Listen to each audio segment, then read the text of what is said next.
என் எஜமானி என்னை தன் 15 வயது மகளுடன் ஒரு இரவு அவளது அறையில் அடைத்து வைத்து, இன்று இரவு முழுவதும் மகிழ்ச்சியாக இருங்கள் என்று சொன்னாள். நான் அதிர்ச்சி அடைந்தேன். ஒரு தாய் இப்படி செய்ய முடியும்?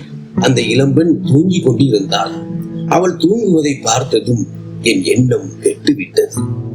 இரவு முழுவதும் அவளுடன் நான் என்ன செய்தேனோ அது என் வாழ்க்கையையே மாற்றியது.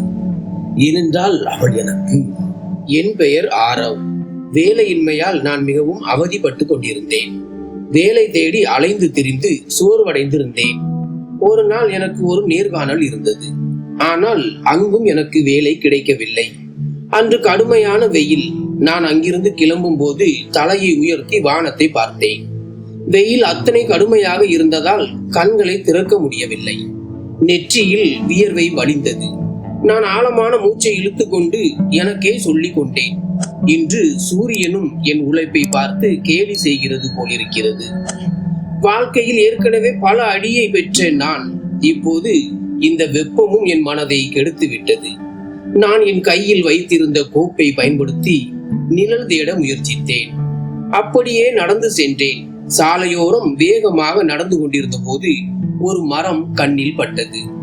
நான் அந்த மரத்தின் நிழலில் வந்து நின்றேன். அங்கே சிறிது நிம்மதி கிடைத்தது. பையில் இருந்து தண்ணீர் பாட்டிலை எடுத்தேன். ஆனால் அதுவும் காலியாக இருந்தது. தொண்டை வறண்டு விட்டது. சுற்றுமுற்றும் தண்ணீர் கிடைப்பதற்கு எந்த வழியும் இல்லை. மக்கள் தாங்கள் வேலையில் மும்முரமாக இருந்தனர். நான் தனியாக என் விதியுடன் போராடி கொண்டிருந்தேன். தாகம் என் நிலையை மிகவும் மோசமாக்கியது. அப்போது திடீரென்று என் அருகில் யாரோ நிற்பது போல் உணர்ந்தேன். யாரோ என் பக்கம் கையை நீட்டினார்கள். நான் பார்த்தபோது அது ஒரு கை. வெண்மையான பால் போல வெள்ளை தங்க மோதிரமும் பிரகாசமான வளையல்களும் அணிந்திருந்தது. கையில் ஒரு குளிர்ந்த நீர்பாட்டில் இருந்தது. நான் மேலே பார்த்தபோது அதிர்ச்சி அடைந்தேன். அவள் ஒரு அழகான பெண். இளஞ்சிவப்பு நிற சூட் அணிந்திருந்தாள். அவளுக்கு சுமார் 45 வயது இருக்கும். ஆனால் அவளை பார்த்தால் யாரும் அவ்வளவு வயதானவள் என்று சொல்ல முடியாது. அவளது உடல், அவளது சருமம், அவளது கண்களின் பிரகாசம் மற்றும் உதடுகளின் புன்னகை எல்லாம் ஒரு மாடலின் புகைப்படம் போல அழகாக இருந்தது. அவள், இந்தா தண்ணீர் குடிக்கவும். உனக்கு தாகமாக இருக்கிறதா இல்லையா? நான் உன்னை கொஞ்ச நேரமாக பார்த்து கொண்டிருக்கிறேன். நீ மிகவும் கவலையாக தெரிகிறாய் என்றாள். நான் அமைதியாக பாட்டிலை பிடுங்கி ஒரே மூச்சில் முழு தண்ணீரையும் குடித்து விட்டேன். அந்த பெண் மிகவும் பணக்காரியாக தெரிந்தாள். பெரிய காரில் வந்திருந்தாள். அவளது வாழ்க்கை முறையை பார்த்தால் அவள் ஒரு பெரிய குடும்பத்தை சேர்ந்தவள் என்று புரிந்து கொண்டேன். நான் அவளுக்கு நன்றி சொல்லி, மேடம், நான் இங்கே அருகில் உள்ள ஒரு அலுவலகத்தில் நேர்காணலுக்கு வந்தேன். ஆனால் வேலை கிடைக்கவில்லை. நான் நிறைய முயற்சி செய்து விட்டேன். ஆனால் அதிர்ஷ்டம் கூடவில்லை என்றேன். நான் மீண்டும் அவளுக்கு நன்றி சொல்லிவிட்டு வீட்டை நோக்கி நடக்க ஆரம்பித்தேன். வீட்டில் என் நோய்வாய்ப்பட்ட அம்மா மற்றும் இளம் சகோதரி எனக்காக காத்திருப்பார்கள். காய்கறி வாங்க வேண்டும், உணவு சமைக்க வேண்டும். வீட்டின் அனைத்து பொறுப்புகளும் என் தோளில் இருந்தன. பணப்பற்றாக்குறை காரணமாக நான் பெரும்பாலும் நடந்தே செல்ல முயற்சிப்பேன். நான் அங்கிருந்து கிளம்பும் போது யாரோ என்னை பின்தொடர்வது போல உணர்ந்தேன். திரும்பி பார்த்தபோது அதே இளஞ்சிவப்பு சூட் அணிந்த பெண். அவள் சிரித்து கொண்டிருந்தாள். என்னை பார்த்தாள். நான் ஆச்சரியப்பட்டேன். அவளது வீடும் இந்த வழியில் இருக்கலாம் என்று நினைத்தேன். ஆனால் அவள் ஏன் நடந்து வந்தாள்? இதை பற்றி யோசித்துக் கொண்டே நான் முன்னேறி கொண்டிருந்தேன். அப்போது அந்த பெண் எனக்கு இணையாக வந்து என் அடியோடு அடி வைத்து நடக்க ஆரம்பித்தாள். ஒரு வினாடி நான் நின்றால் அவளும் நின்று ஸ்டைலாக நின்றாள். அவளது செயல்கள் எனக்கு மிகவும் விசித்திரமாக தோன்றின. அவள் ஏதோ மனநிலை சரியில்லாதவள் போல எனக்கு தோன்றினாள். ஆனால் கேள்வி என்னவென்றால், இவ்வளவு அழகான பெண் ஏன் என்னை பின்தொடர்கிறாள்? இப்போதைக்கு என் சுயமரியாதை குறுக்கே வந்தது. நான் அவளது தந்திரத்தை நன்றாக புரிந்து கொண்டேன். நான் அவளை கூர்ந்து பார்த்து, மேடம், நீங்கள் ஏன் என்னை பின்தொடர்கிறீர்கள்? நான் உங்களுக்கு நன்றி கூட சொல்லிவிட்டேன். இப்போது தண்ணீருக்கும் பணம் செலுத்த வேண்டுமா என்றேன். ஒரு விசித்திரமான வாய்ப்பு. என் பேச்சை கேட்டு அவள் சிரித்தாள். அப்போது அவள் தன் அருகில் இருந்து ஒரு கவரை எடுத்து என் கையில் வைத்தாள். நான் ஆச்சரியப்பட்டேன். அதில் என்ன இருக்க முடியும்? ஏன் இந்த பெண் எனக்கு இதை கொடுக்கிறாள்? நான் கவரை திறந்த போது எனக்கு அதிர்ச்சி ஏற்பட்டது. அதில் நிறைய நோட்டுகள் இருந்தன. அத்தனை பெரிய தொகை. நான் அவற்றை எண்ண கூட முடியவில்லை. ஆனால் அது லட்சங்களில் இருக்கும் என்று புரிந்து கொண்டேன். என் கைகள் நடுங்கின. என் பையில் சில நாணயங்கள் மட்டுமே இருந்தன. அங்கே லட்சக்கணக்கில் என் முன் வைக்கப்பட்டிருந்தன. அவள், அந்த பணம் உன்னுடையதாக இருக்கலாம், நான் இதை உனக்கு கொடுக்க முடியும், இந்த பணத்தின் உரிமையாளராக இருக்க விரும்புகிறாயா என்றாள். அவள் பேச்சை கேட்டு நான் அதிர்ச்சி அடைந்தேன். எந்த வேலைக்காக அவள் எனக்கு லட்சக்கணக்கில் பணம் கொடுக்கிறாள்? நான் கேட்டேன், மேடம், ஏன் எனக்கு இந்த 10 லட்சம் கொடுக்க விரும்புகிறீர்கள்? நாம் ஒருவரை ஒருவர் அறியோம், எந்த தொடர்பும் இல்லை, நான் உங்களுக்காக எந்த வேலையும் செய்யவில்லை. அப்படியானால் நீங்கள் ஏன் எனக்கு இவ்வளவு பெரிய தொகையை கொடுக்கிறீர்கள்? நீங்கள் என்னை முட்டாளாக்குகிறீர்களா? அந்த பெண் என் கண்களை பார்த்து, நான் உனக்கு ஒன்று சொல்ல விரும்புகிறேன், ஆனால் இங்கு இல்லை, வாருங்கள், எங்காவது உட்கார்ந்து நிதானமாக பேசலாம் என்றாள். அவள் எனக்கு முன்னால் நடந்து சென்றாள். நான் அவளுக்கு பின்னால். என் இதயத்தில் ஒரு விசித்திரமான மகிழ்ச்சி இருந்தது. கடைசியில் 10 லட்சம் என்பது சிறிய தொகை அல்ல. குறிப்பாக என்னை போன்ற ஒருவனுக்கு இந்த பணம் வாழ்க்கையை மாற்றும். இவ்வளவு பணத்தால் நான் சொந்தமாக ஒரு தொழிலை தொடங்க முடியும். என் மனதில் ஆயிரக்கணக்கான எண்ணங்கள் ஓடின. அந்த பெண் என்னை ஒரு பெரிய ஹோட்டலுக்கு அழைத்து சென்றாள். உள்ளே வந்த பிறகு நாங்கள் இருவரும் ஒரு மூலையில் அமர்ந்தோம். அவள் பணியாளரிடம் காஃபி ஆர்டர் செய்தாள். சிறிது நேரம் கழித்து அவளுக்கு ஒரு போன் வந்தது. அவள் பேசுவதற்காக எழுந்து சென்றாள். நான் ஹோட்டல் முழுவதையும் பார்த்தேன். அது ஒரு பெரிய மற்றும் ஆடம்பரமான ஹோட்டல். இங்கு பணக்காரர்கள் மட்டுமே வருவார்கள். நான் இதற்கு முன்பு ஒருபோதும் இதன் அருகிலும் சென்றதில்லை. சிறிது நேரம் கழித்து அந்த பெண் திரும்பி வந்து தன் நாற்காலியில் அமர்ந்தாள். காஃபியும் வந்திருந்தது. அவள், காஃபி குடி, பேசலாம் என்றாள். நான் மனதிற்குள் நினைத்து கொண்டிருந்தேன், இந்த பெண் என்னிடம் என்ன சொல்ல போகிறாள்? அவள் மொபைலில் எதையோ செய்து கொண்டிருந்தாள். அதை பார்த்து நான் சற்று பயந்தேன். ஒருவேளை அவள் என்னால் செய்ய முடியாத ஒரு வேலையை சொல்லக்கூடும் என்று. நான் ஒரு நேர்மையான மனிதன். எப்போதும் எளிமையான வாழ்க்கை வாழ்ந்தேன். எந்த சட்டவிரோத அல்லது தவறான வேலையில் சிக்க விரும்பவில்லை. சிறிது நேரம் கழித்து அவள் மொபைலை ஓரமாக வைத்தாள். என் காஃபி முடிந்து விட்டது. பிறகு அவள் சொன்னதை கேட்டு என் உணர்வு பறந்து விட்டது. ஒரு அதிர்ச்சியூட்டும் நிபந்தனை. அவள், நீ என் 15 வயது மகளுடன் ஒரு இரவு அவளது அறையில் செலவிட வேண்டும் என்றாள். என் மகளுக்கு ஆண்களிடம் மிகுந்த ஆர்வம் உண்டு.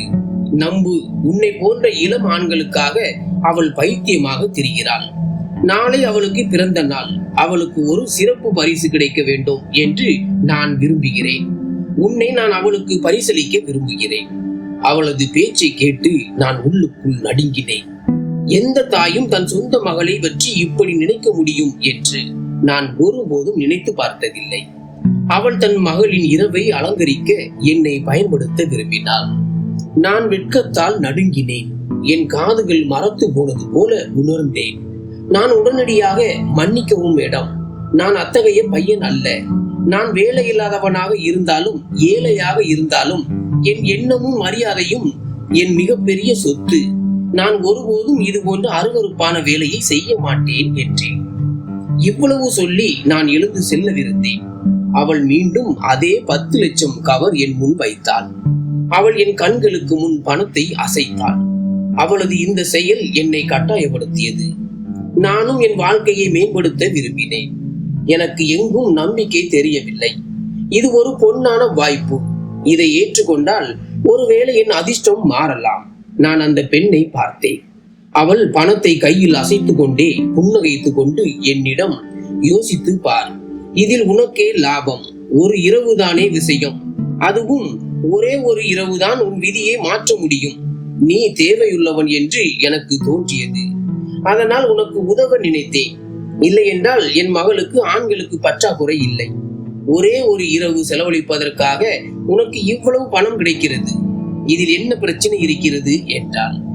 அல்லது நீ ஒரு பெண்ணுடன் ஒரு இரவு செலவழிக்க கூட தகுதி இல்லாதவனா என்று சொல்லி அவள் அமைதியாக சிரித்தாள். நான் மிகவும் வெட்கப்பட்டேன். என்ன செய்வது, என்ன செய்யக்கூடாது என்று யோசித்துக் கொண்டிருந்தேன். இந்த பெண்ணின் பேச்சை கேட்பதா அல்லது மறுத்துவிட்டு வீடு திரும்புவதா? வீட்டில் கடுமையான பற்றாக்குறை இருந்தது. அம்மா நோய்வாய்ப்பட்டு இருந்தார். என்ன முடிவெடுப்பது என்று புரியவில்லை. எனக்கு ஒரு இளம் சகோதரியும் இருந்தாள். அவளுக்கு திருமணம் செய்ய வேண்டும். எங்களுக்கு வேறு எந்த ஆதாரமும் இல்லை. எங்களுக்கு ஒரு சிறிய வீடு இருந்தது. அப்பா பல வருடங்களுக்கு முன்பே உலகத்தை விட்டு சென்று விட்டார். அம்மா எப்படியோ படிக்க வைத்து ஆளாக்கினார். ஆனால் இன்னும் வேலை கிடைக்கவில்லை. வேலையின்மை என்னை தின்று கொண்டிருந்தது. நான் அவசரப்பட்டு அந்த பெண்ணிடம் பேச்சை கேட்க தயாராக இருக்கிறேன் என்று முடிவு செய்தேன். அவள் புன்னகைத்து, நான் உன்னிடம் இதைத்தான் எதிர்பார்த்தேன். இந்த பணம் உன் விதியை மாற்றும் என்றாள். பிறகு அவள் 10 லட்சத்தில் இருந்து 50,000 ரூபாய் முன்பணமாக கொடுத்தாள். இந்தா உன் முன்பணம், போய் நன்றாக தயாராகு. மீதி பணம் வேலை முடிந்த பிறகு கிடைக்கும். நான் அந்த 50,000 எடுத்துக்கொண்டு வீட்டை நோக்கி கிளம்பினேன். வழியில் ஹோட்டலில் இருந்து உணவு வாங்கினேன். அம்மாவுக்கான மருந்துகள் வாங்கினேன். சில பழங்கள் மற்றும் சிறிது ரேஷன் பொருட்களையும் வாங்கினேன். நான் வீட்டிற்கு வந்தபோது அம்மா என் கையில் இவ்வளவு பொருட்களை பார்த்துவிட்டு, இன்று காய்கறி இல்லை, ஆனால் சமைத்த உணவு கொண்டு வந்திருக்கிறாய் என்று கேட்டாள். நான் இன்று வரை இவ்வளவு பொருட்களை ஒருபோதும் கொண்டு வந்ததில்லை என்பதால் அவள் ஆச்சரியப்பட்டாள். அம்மாவும் சகோதரியும் என்னிடம், இவ்வளவு பணம் எங்கிருந்து வந்தது? காலையில் பணம் இல்லை என்று சொன்னாயே என்று கேட்க ஆரம்பித்தார்கள். அவர்கள் பேச்சை கேட்டு நான் சற்று பயந்தேன். ஆனால் அம்மாவிடம் பொய் சொல்வதை தவிர வேறு வழி இல்லை.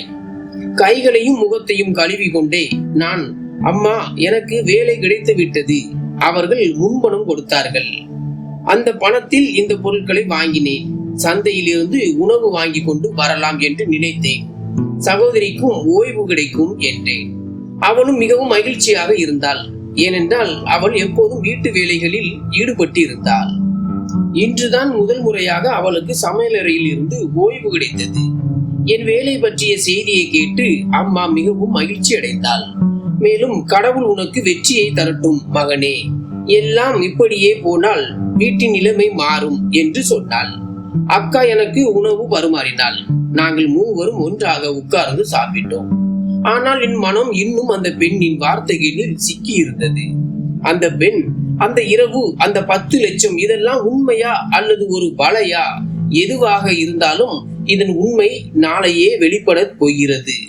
அடுத்த நாள் சரியான நேரத்தில் நான் தயாராகி வீட்டிலிருந்து வெளியேற போகும்போது அம்மா கேட்டாள், மகனே இவ்வளவு தயாராக எங்கே போகிறாய்? நான் சொன்னேன், அம்மா நேற்று சொன்னேன் அல்லவா, எனக்கு வேலை கிடைத்து விட்டது, அங்கேதான் போகிறேன். உங்கள் மகன் வெற்றி பெற வேண்டும் என்று கடவுளிடம் பிரார்த்தனை செய்யுங்கள். அம்மாவின் கண்களில் நம்பிக்கை இருந்தது. முகம் மகிழ்ச்சியால் பிரகாசித்தது. நான் வீட்டிலிருந்து புறப்பட்டேன்.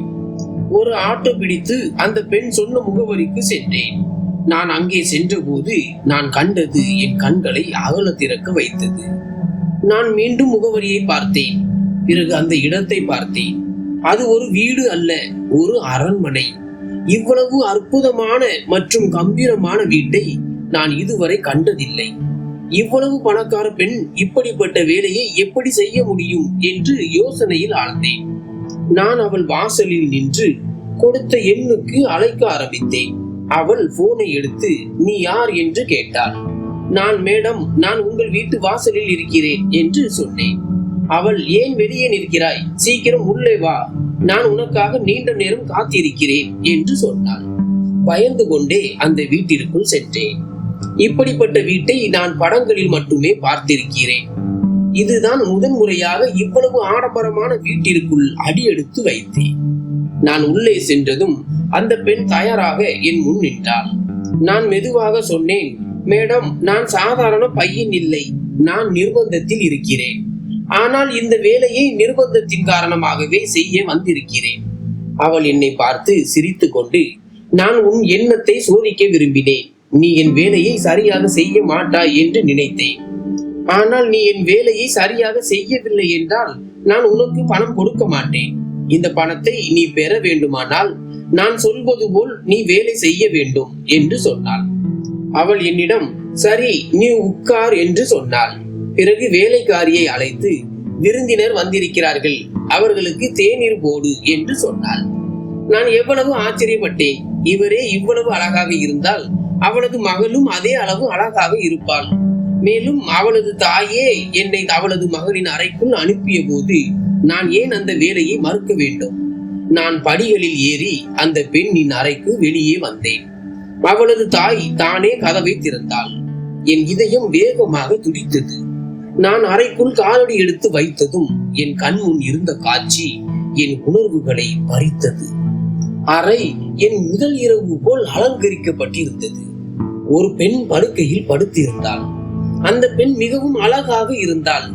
இவ்வளவு அழகான பெண்ணை நான் இதுவரை கண்டதில்லை. ஆனால் ஒரு விசித்திரமான விஷயம் இருந்தது. அந்த பெண் ஏன் தூங்கிக் கொண்டு இருந்தாள் அல்லது மயக்கத்தில் இருந்தாளா? அவளை பார்த்து நான் அவளது தாயிடம் கேட்டேன், இந்த பெண் தூங்குகிறாளா? அந்த பெண் மெதுவாக சொன்னாள், ஏனென்றால் இவள் மயக்கத்தில் இருக்கிறாள். நான் தான் இவளை மயக்கமடைய செய்தேன். நான் உனக்கு என்ன சொன்னேனோ அதை மட்டும் செய். வேலை முடிந்ததும் என்னிடம் பணத்தை பெற்றுக்கொள்.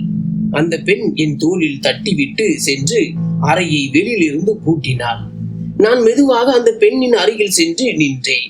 அவள் மிகவும் அழகாக இருந்தாள். என் கண்கள் அவளிடமிருந்து விலகவில்லை. நான் என் மீது கட்டுப்பாடு வைத்திருக்க முயற்சித்தேன். பிறகு எனக்கு பணம் கிடைக்க போகும் அந்த வேளையில் நான் கவனம் செலுத்த ஆரம்பித்தேன். அறையில் நான் கிட்டத்தட்ட 2 மணி நேரம் இருந்தேன். அந்த பெண் என் அமைதியை திருடிவிட்டாள். நான் அறையின் ஜன்னல் வழியாக வெளியே பார்த்தேன். அவளது தாய் உலாவி கொண்டிருந்தாள். ஒருவேளை எனக்காக காத்திருக்கலாம். நான் என் சட்டையின் பொத்தான்களை போட்டுக்கொண்டு படிகளில் இறங்கி கீழே வந்தேன். அவளது தாயின் அருகில் சென்று நின்றேன். அவள் என்னை கூர்ந்து பார்த்தாள்.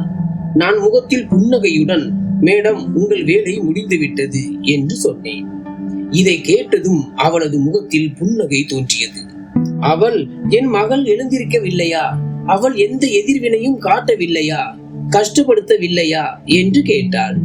நான் தெளிவாக சொன்னேன், இல்லை, அந்த பாவம் செய்தவள் மயக்கத்தில் இருக்கிறாள். நான் என் வேலையை முடித்து விட்டேன்.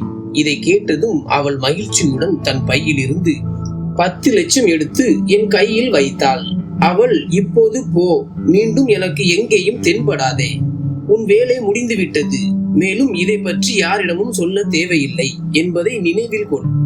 இல்லையெனில் நான் உனக்கு என்ன செய்ய முடியும் என்பது உனக்கு தெரியும். மேலும் இந்த வேலையில் நீயும் குற்றவாளி ஆவாய். நான் அவள் சொன்ன அனைத்தையும் கேட்டு அங்கிருந்து வெளியே வந்தேன். உட்கார்ந்த இடத்திலேயே எனக்கு 10 லட்சம் கிடைத்தது. இது எனக்கு மிகுந்த மகிழ்ச்சிக்குரிய விஷயமாக இருந்தது. அம்மாவுக்கு ஒரு சாக்கு போக்கு சொல்லி அலுவலகத்தின் முதல் நாளிலேயே முதலாளி என் வேலையில் திருப்தி அடைந்து இவ்வளவு பணம் கொடுத்தார் என்று சொன்னேன். இனி என் வேலை நாளுக்கு நாள் அதிகமாகி நம் வாழ்க்கையிலிருந்து வறுமை என்றென்றும் நீங்கிவிடும். என் மகிழ்ச்சியை கண்டு அம்மா ஏதோ யோசனையில் ஆழ்ந்தாள். இரவு தொடங்கியதும் அந்த பெண்ணிடமிருந்து மீண்டும் ஒரு அழைப்பு வந்தது. அழைத்த உடனேயே, நான் உன்னை பற்றி மிகவும் மகிழ்ச்சி அடைகிறேன். நீ என் இதயத்தின் விருப்பத்தை நிறைவேற்றினாய். நீ என் வேலையை இந்த மாதிரி செய்வாய் என்று நான் நினைக்கவில்லை. உன் வேலை மிகவும் பிடித்திருந்தது. உனக்கு மேலும் பணம் தேவைப்பட்டால் சொல்லு, நான் அனுப்புகிறேன் என்று சொல்லிக் கொண்டே இருந்தாள். என் மகள் இருக்கும் நிலை உனக்கு தெரியாது. என் வேலையை நீ மிகவும் எளிதாக்கி விட்டாய். அவள் பேச்சை கேட்டதும் நான் போனை துண்டித்தேன். நான் மொபைலை எடுத்து அதில் ஒரு வீடியோவை இயக்கினேன். அந்த பெண்ணின் வீட்டில் நான் பதிவு செய்த வீடியோ எவ்வளவு அருமையாக இருந்தது. சரியான நேரம் வரும்போது இந்த வீடியோ அந்த பெண்ணின் பையில் இருந்து மேலும் பணத்தை வரவழைக்க பயன்படும். இப்போது என் மனதில் பேராசை விழித்துக் கொண்டது. அது அவ்வளவு எளிதில் முடிவடைய போவதில்லை. நேரம் பார்த்த போது இரவு 12 மணி ஆகியிருந்தது. இப்போது நான் தூங்க வேண்டும். ஏனென்றால் அடுத்த நாள் காலை நான் ஒரு பெரிய வேலையை முடிக்க வேண்டும். அடுத்த நாள் காலை நான் சீக்கிரம் எழுந்தேன். பிறகு அதே இடத்திற்கு சென்றேன். அந்த பெண்ணின் ஆடம்பரமான பங்களாவை நோக்கி காலை சுமார் 7 மணி அளவில். பொதுவாக பணக்காரர்கள் நிம்மதியாக தூங்கிக் கொண்டிருக்கும் நேரம் அது. நான் பங்களாவின் வெளியே வந்து ஒரு எண்ணுக்கு அழைத்தேன். சிறிது நேரம் கழித்து கதவு திறக்கப்பட்டது. அந்த பெண் வெளியே வந்தாள். பிறகு எதுவும் சொல்லாமல் என் பைக்கில் ஏறி கொண்டாள். இந்த பைக்கும் என்னுடையது அல்ல. நான் என் ஒரு நண்பனிடமிருந்து சிறிது நேரம் இரவலாக வாங்கியிருந்தேன். ஏனென்றால் நான் நேராக நீதிமன்றத்திற்கு செல்ல வேண்டும். இன்று நான் அதே பெண்ணை நீதிமன்றத்தில் திருமணம் செய்ய போகிறேன். நாங்கள் நீதிமன்றத்திற்கு வெளியே வந்ததும் நான் அந்த பெண்ணை பார்த்தேன். அவள் தன் முகத்தை குனிந்து நின்று கொண்டிருந்தாள். அவளின் பெயர் காவியா. அவள் மிகவும் அழகாக இருந்தாள். அவளின் பெரிய கண்களில் கண்ணீர் இருந்தது. இன்று அவள் என்னுடன் எடுக்க போகும் இந்த அடியில் அவளுக்கே நன்மை இருந்தது. ஆனால் துரதிர்ஷ்டவசமாக கடந்த கால நினைவுகள் எங்கள் முன் வந்து நின்றன. ஒருவேளை அதனால் தான் நான் முடிவு செய்தேன், நான் இந்த பெண்ணை திருமணம் செய்வேன். சிறிது நேரம் கழித்து நாங்கள் சட்டப்படி கணவன் மனைவி ஆகிவிட்டோம். அவளின் அமைதியில் அவளின் வலியை என்னால் உணர முடிந்தது. அவளின் முழு உடலும் நடுங்கிக் கொண்டிருந்தது. அவளின் கண்களில் இருந்து மீண்டும் மீண்டும் கண்ணீர் வடித்தது.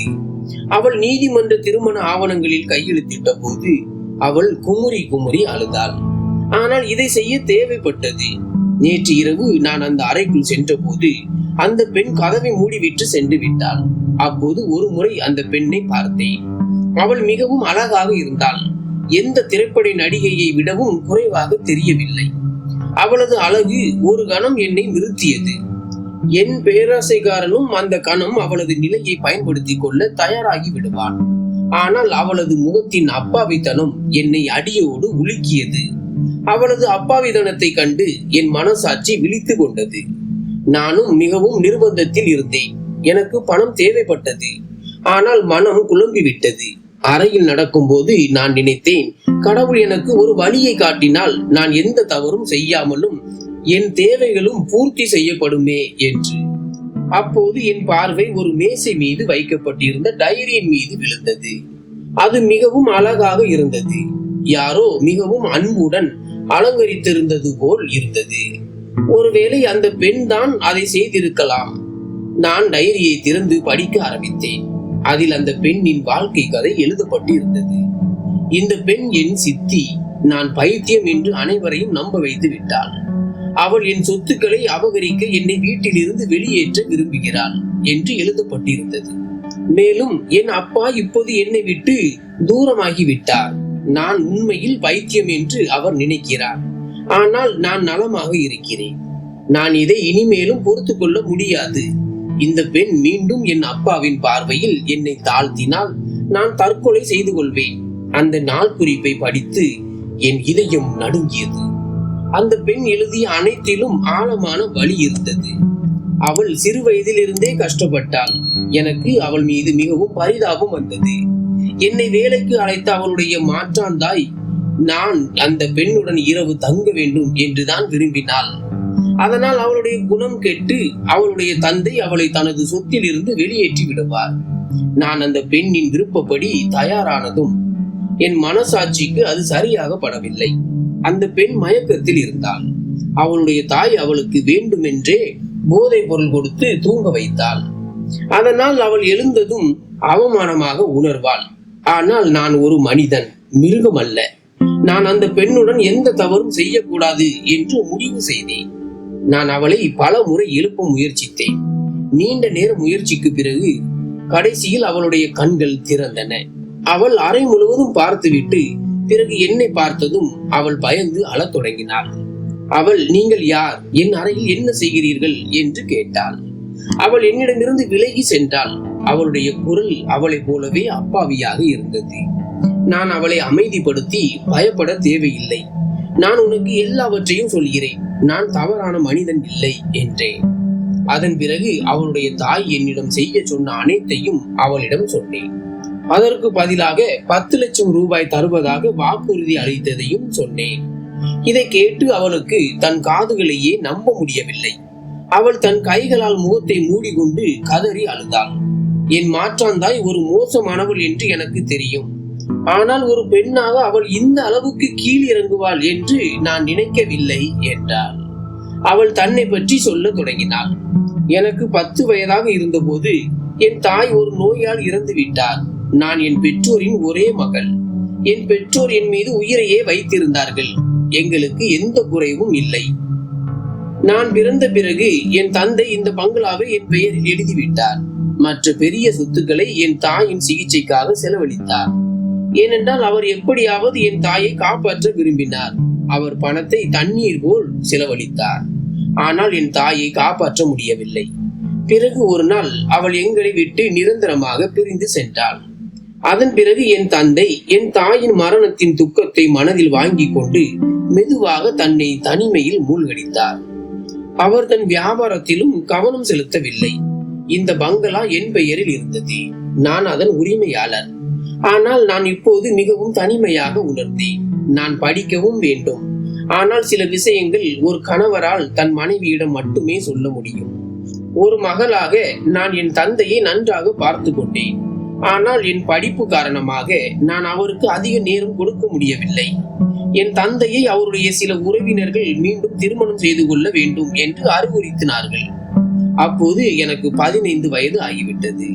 நான் மெதுவாக வளர்ந்து கொண்டிருந்தேன். பிறகு என் தந்தை தன் நண்பரின் சகோதரியை மணந்தார்.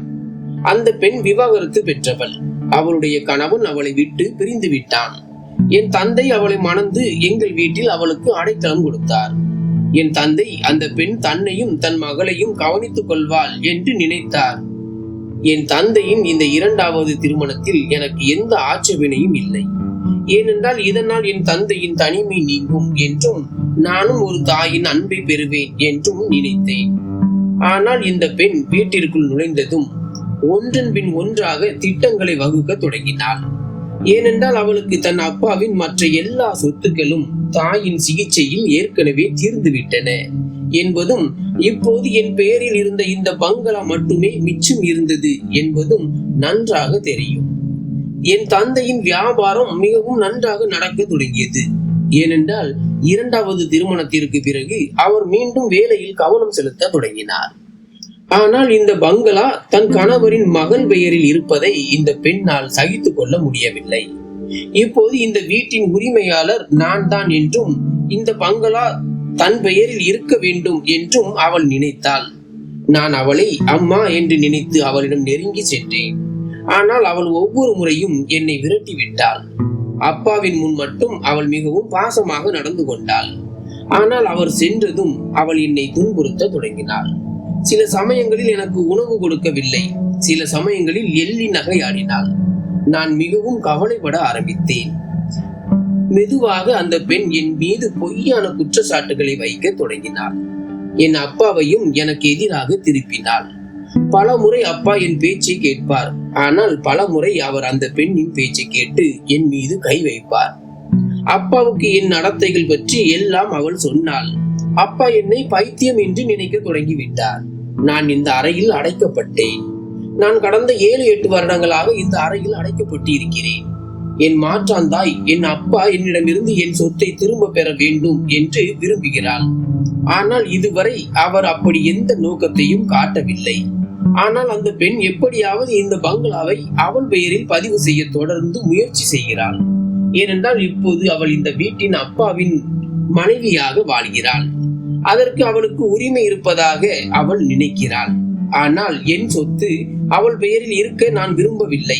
அவள் எனக்கு பதிலாக அன்பை கொடுத்திருந்தால், எனக்கு ஒரு தாயின் அன்பை கொடுத்திருந்தால், ஒருவேளை நானே பங்களாவை அவளுக்கு கொடுத்திருப்பேன். ஆனால் அவள் என்னை இந்த வீட்டிலிருந்து வெளியேற்ற மட்டுமே விரும்புகிறாள். எனக்கு தெரியும், நான் இந்த பங்களாவை அவள் பெயரில் பதிவு செய்தால் அவள் என் எல்லாவற்றையும் பறித்து கொண்டு என்னை முற்றிலும் அழித்து விடுவாள். அவள் என் வாழ்க்கையே ஏற்கனவே நரகமாக்கி விட்டாள். அவள் என்னை பைத்தியம் என்று நிரூபித்து விட்டாள். அப்பாவை எனக்கு எதிராக திருப்பி விட்டாள். இப்போது நான் என் அறையில் இருந்து வெளியேறவும் முடியாது. ஒருவேளை அதனால் தான் அவள் இந்த சூழ்ச்சி செய்தாள். உன்னை என் அறைக்கு ஒரு இரவு அனுப்பினாள். ஏதாவது ஆதாரம் கிடைக்கும், இந்த அறையில் கேமராக்கள் இருக்கும் என்று நம்பு. காலை எழுந்ததும் அவள் எல்லா பதிவுகளையும் அப்பாவிடம் காட்டுவாள். இந்த முறை அப்பா என்னை என் சொத்தில் இருந்து வெளியேற்றி இந்த வீட்டிலிருந்து நிரந்தரமாக வெளியேற்றி விடுவார். பிறகு அந்த பெண் இந்த பங்களாவின் ஒரே உரிமையாளர் ஆகிவிடுவாள். இவை அனைத்தையும் சொல்லிக் கொண்டே காவியா கதறி அழுதாள். அவளுக்கு இந்த உலகில் தன் அப்பாவை தவிர வேறு யாரும் இல்லை என்றாள். ஆனால் இந்த பெண் என் அப்பாவை என்னிடமிருந்து பறித்து விட்டாள். எனக்கு இந்த வாழ்க்கை சுத்தமாக பிடிக்கவில்லை. நான் சாக விரும்புகிறேன். அவள் சத்தமாக அலறி கொண்டிருந்தாள். நான் அவளை அமைதிப்படுத்தி, நான் உனக்கு துணையாக இருப்பேன் என்றேன். கவலைப்படாதே, நான் உன்னை பயன்படுத்தி கொள்பவன் இல்லை. என் பேச்சை கேட்டு அவள் அமைதியானாள். நான் அவளிடம், நான் உன் நாட்குறிப்பை படித்து விட்டேன், உன் கடந்த கால வாழ்க்கையின் உண்மை எனக்கு புரிந்து விட்டது என்றேன். அவள், நீங்கள் எனக்கு எப்படி உதவுவீர்கள் என்றாள். நான் உன்னை திருமணம் செய்து கொள்வேன் என்றேன். உன் சொத்தில் எனக்கு எந்த விருப்பமும் இல்லை. பிறகு என் முழு திட்டத்தையும் அவளிடம் சொல்லிவிட்டு சட்டையின் பட்டன்களை போட்டுக்கொண்டே கீழே வந்தேன். அவளிடம் பணத்தை வாங்கி கொண்டு அங்கிருந்து கிளம்பினேன். அடுத்த நாள் எங்கள் திட்டத்தின்படி காவியா தன் தாயிடம் அழுதபடி தன் மானம் போய்விட்டது என்று சொன்னாள். அப்போதுதான் அந்த பெண் எனக்கு போன் செய்து, நீங்கள் வேலையை மிக நன்றாக செய்தீர்கள் என்றாள். நான் காவியாவை என்னுடன் அழைத்து வந்து நாங்கள் நீதிமன்றத்தில் திருமணம் செய்து கொண்டோம். அப்போது காவியாவின் அப்பா 2 நாட்களுக்கு அமெரிக்கா சென்றிருந்தார். அவர் 2 நாட்களுக்கு பிறகு வீட்டிற்கு திரும்பிய போது காவியாவின் தாய் அவரிடம், உங்கள் மகள் ஒரு பையனுடன் தவறாக நடந்து கொண்டாள் என்று சொன்னாள். இப்பொழுது அவளை வீட்டிலிருந்து வெளியே தள்ளிவிடுங்கள். அவள் காவியாவின் அறையில் இருந்த கேமராவின் பதிவையும் காட்ட விரும்பினாள். ஆனால் அந்த பதிவு அழிந்து விட்டது. ஏனென்றால் நான் ஏற்கனவே கேமராவின் வயரை கட் செய்திருந்தேன். காவியா ஏற்கனவே என்னிடம் அவள் அறையில் கேமராக்கள் இருக்கும் என்று சொல்லி இருந்தாள். அவள் சொன்னபடி நான் அறையை சோதித்த போது அங்கே கேமரா உண்மையில் இருந்தது. அவளுடைய தாய் ஆதாரங்களை சேகரிக்க விரும்பினாள். ஆனால் என்னிடம் காவியாவின் மாற்றாந்தாயை அளிக்கும் ஒரு ஆதாரம் இருந்தது. காவியாவின் அப்பா வீட்டிற்கு திரும்புவதற்கு முன்பே நான் அவரது மனைவியின் அழைப்பு பதிவுகளை அவருக்கு அனுப்பிவிட்டேன். அதில் அவள் என்னிடம், என் மகளுடன் நீங்கள் மிக நன்றாக செய்தீர்கள், அவளது வாழ்க்கை சீரழிய வேண்டும் என்று நான் விரும்பினேன். இப்போது அவள் கதறி அழுது கொண்டிருக்கிறாள். உங்களுக்கு இன்னும் பணம் தேவைப்பட்டால் சொல்லுங்கள் என்று கூறியிருந்தாள். நான் இந்த உரையாடலை என் மொபைலில் பதிவு செய்திருந்தேன். அதையே காவியாவின் அப்பாவுக்கு அனுப்பினேன். அவர் தன் மகளை அடிப்பதை விட்டுவிட்டு தன் மனைவியை ஒரு அறை விட்டார். காவியாவின் தாயார் தான் விரித்த வலையிலேயே தானே சிக்குவார் என்று எதிர்பார்க்கவில்லை. காவியாவும் எல்லாவற்றையும் உண்மையாக சொல்லி என்னை மணந்து விட்டதாக கூறினாள். நானும் சம்பவ இடத்திற்கு சென்று முழு உண்மையையும் விளக்கினேன். காவியாவின் அப்பா தன் 2வது மனைவியை விவாகரத்து செய்து வீட்டிலிருந்து வெளியேற்றினார். இப்போது காவியாவின் மாற்றாந்தாய் வீடற்றவளாக அலைந்து கொண்டிருக்கிறாள். காவியாவின் அப்பா என் மற்றும் காவியாவின் திருமணத்தை மிக சிறப்பாக நடத்தி வைத்தார். ஆம், ஒரு முறை என் மனதில் பேராசை ஏற்பட்டது. ஆனால் எந்த ஒரு பெண்ணின் மரியாதையுடனும் நான் விளையாட முடியாது. என் நேர்மையை பார்த்து அவர் திருமணம் செய்து கொள்ள வேண்டிய அவசியம் என்ன என்று கேட்டார். நான் மகிழ்ச்சியுடன், என் மகளை உங்களுக்கு திருமணம் செய்து வைத்திருப்பேன். அதுதான் நடந்தது. அவர் மிகுந்த அன்புடன் எங்கள் திருமணத்தை நடத்தி வைத்தார். என் தாய்க்கும் சகோதரிக்கும் எந்த ஆட்சேபனையும் இல்லை. ஏனென்றால் காவியா அழகாக இருப்பதோடு ஒரு நல்ல குடும்பத்தை சேர்ந்த பணக்கார அப்பாவின் மகளாகவும் இருந்தாள். காவியாவுடன் என் திருமண வாழ்க்கை மிகவும் மகிழ்ச்சியாக இருக்கிறது. நான் அவளை மிகவும் நேசிக்கிறேன். இந்த கதை உங்கள் இதயத்தை தொட்டிருக்கும் என்று நம்புகிறேன். இந்த கதை உங்களுக்கு பிடித்திருந்தால் நமது சேனலை சப்ஸ்கிரைப் செய்து கொள்ளுங்கள். நன்றி.